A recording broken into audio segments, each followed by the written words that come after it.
영감님, 이렇게 좋은 노래는 처음 들어봅니다. 노래를 잘 부르는 방법을 가르쳐 주세요. 대장 도깨비는 궁금한 듯이 물어보았습니다. 혹부리 영감님은 웃으며 대답했습니다. 그건 비밀이라오. 에이, 우리한테만 살짝 가르쳐 주세요. 배꼽에서 노래가 나오나요? 도깨비들은 계속 혹부리 영감님을 졸랐습니다. 허허, 바로 이 주머니에서 노래가 나오지.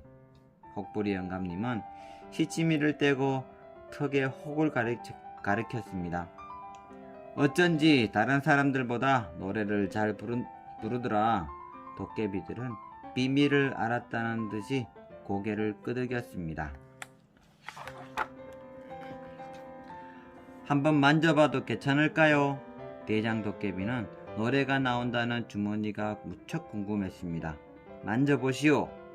그렇지만 살살 만져야 하오. 대장 도깨비는 조심스럽게 혹을 만졌습니다. 무척 보드랍고 말랑말랑하군요. 이게 바로 노래 주머니라오.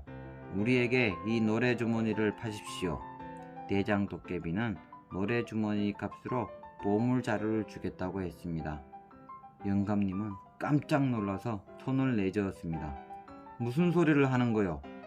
내 얼굴에 딱 붙어 있어서 뗄 수가 없어요. 조금 더 아프지 않게 뗄 테니까 걱정하지 마세요.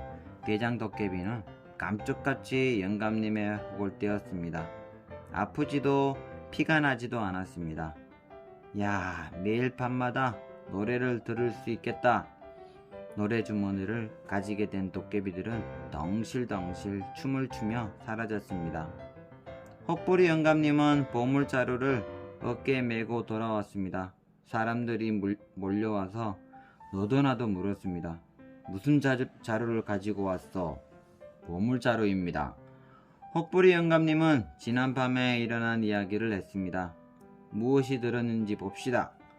좋습니다. 자, 보십시오. 혹부리 영감님은 자리에 끈을 풀었습니다. 야, 돈이다. 좀 나눠주시겠소? 여기 있어. 마음껏 가져가시오. 혹부리 영감님이 사람들에게 돈을 나누어 주어도 자루의 돈은 없어지지 않았습니다. 혹부리 영감님은 큰 부자가 되었습니다. 혹까지 떼어버린 영감님은 궁궐 같은 집도 지었습니다. 아이들은 혹부리 영감님의 뒤를 졸졸 따라다니며 물었습니다. 영감님의 혹이 어디로 갔어요? 선물 자루를 받고 도깨비들한테 팔았지. 혹부리 영감님은 아이들에게 뿔 달린 도깨비 이야기를 해주었답니다. 부자가 된 영감님은 가난한 사람들에게 양식도 나누어 주었습니다. 이 소문은 이웃 마을에도 알려졌습니다. 그런데 고개 넘어 마을에 사는 마음씨 나쁜 할아버지가 이 소문을 들었습니다. 그 할아버지도 턱에 혹이 달려 있었습니다. 도깨비들이 보물자루를 주고 혹을 샀다고? 할아버지는 혹부리 영감님을 찾아갔습니다. 도깨비들이 혹을 사갔다는데 그것이 정말입니까? 그렇고 말고요. 이쪽 턱에 달렸던 혹이 감쪽같이 없어졌단 말이오. 무거운 혹이 없어지다니 새처럼 헐헐 날아다닐 것 같소. 혹부리 영감님의 이야기를 들은 욕심쟁이 할아버지는 보물자루가 더욱 탐이 났습니다. 다음날 욕심쟁이 할아버지는 지게를 지고 산으로 올라갔습니다.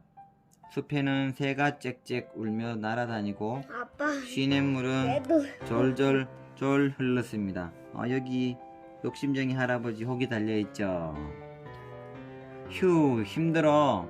할아버지는 지게를 내려놓고 바위에 걸터 앉았습니다. 얼마나 더 가야 혹부리 영감님이 말한 오두막집이 있는 걸까?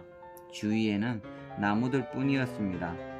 욕심쟁이 할아버지는 산길을 따라 걸어갔습니다. 드디어 혹부리 영감님이 도깨비들을 만났다는 빈집에 도착했습니다. 벽에 구멍이 나고 아무도 안 사는 걸 보니 이 집이 분명하군. 찍찍. 찍찍. 인기척이 나자 생쥐 한 마리가 깜짝 놀라 구멍으로 후다닥 도망갔습니다. 도깨비가 나오게도 생겼네.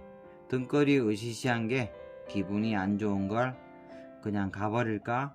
욕심쟁이 할아버지는 여기저기 거미줄이 있는 방 안을 둘러보며 혼잣말을 했습니다.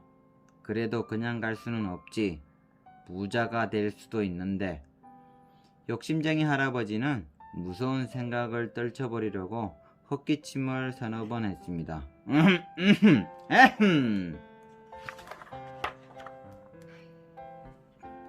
해가 산 너머로 지고 밤이 되었습니다. 도깨비들은 언제 나타나는 걸까? 지금부터 노래를 부를까? 욕심쟁이 할아버지는 목청을 높여 노래를 불렀습니다. 해가 떴네, 해가 떴네, 청산 위에 해가 떴네, 에헤라 좋다. 그런데 할아버지가 아무리 노래를 불러도 도깨비들은 나타나지 않았습니다. 에이, 도깨비들은 왜 빨리 안 오는 거야? 욕심쟁이 할아버지는 노래를 부르는 것이 실증이 났습니다. 그래서 자리에 벌렁 들어 누웠습니다. 잠이나 자야지. 도깨비들이 오면 깨우겠지. 할아버지는 드르릉 드르릉 코를 골며 잠을 잤습니다. 그러자 달아났던 생쥐가 나타나 욕심쟁이 할아버지의 혹을 콱 물었습니다. 아이고 아야! 할아버지는 놀라서 벌떡 일어났습니다. 도깨비가 나타난 줄 알고 사방을 두리번거렸지만 도깨비는 보이지 않았습니다. 달아, 밝은 달아. 잠이 달아난 욕심쟁이 할아버지는 노랫가락을 흥얼거렸습니다. 그때 문 밖에서 두렁거리는 소리가 들려왔습니다. 우와, 도깨비들이다! 할아버지는 깜짝 놀랐지만 모르는 척하고 노래를 불렀습니다. 방문이 확 열리고 도깨비들이 방 안으로 우르르 들어왔습니다. 뿔이 달린 도깨비들은 방망이를 들고 있었습니다. 그 방망이는 어떤 곳에 쓰나요? 할아버지가 도깨비들에게 물어보았습니다. 이건 요술방망이지요. 금 나와라 뚝딱, 음 나와라 나와라 뚝딱 하면 금과 은이 쏟아진답니다. 대장도깨비는 욕심쟁이 할아버지의 혹을 보며 물었습니다. 이것도 노래 주머니인가요? 그럼요. 이 혹만 있으면 온갖 노래를 다 부를 수가 있답니다. 네 이놈! 대장도깨비가 고함을 질렀습니다. 이 거짓말쟁이야. 2번씩이나 우리를 속이려고 하느냐. 저번에 산 이 혹은 아무짝에도 쓸모가 없으니 도로 가져가거라. 철석! 욕심쟁이 할아버지의 양쪽 턱에는 커다란 혹이 하나씩 달렸습니다. 아이고 제발 용서해 주세요. 어서 썩 돌아가거라. 혹도 떼고 부자가 되고 싶었던 욕심쟁이 할아버지는 울며 산에서 내려왔습니다. 하늘에서는 달님이 빙긋이 웃고 있었습니다.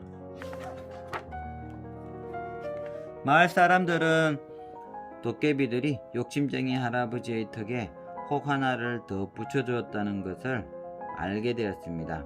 아이들은 할아버지를 만날 때마다 놀려댔습니다. 욕심이 많아 혹도 2개씩이나 달았대요. 마음이 착해야 복을 받지요. 욕심쟁이 할아버지는 약이 올라서 아이들을 쫓아가며 고함을 질렀습니다. 어른을 놀리는 게 어느 녀석이냐. 잡히기만 하면 혼을 내줄 테다. 그러나 영감님은 혹이 너무 무거워서 빨리 뛸 수가 없었습니다. 그 후 부자가 된 착한 혹부리 영감님은 사람들을 도우며 행복하게 살았습니다.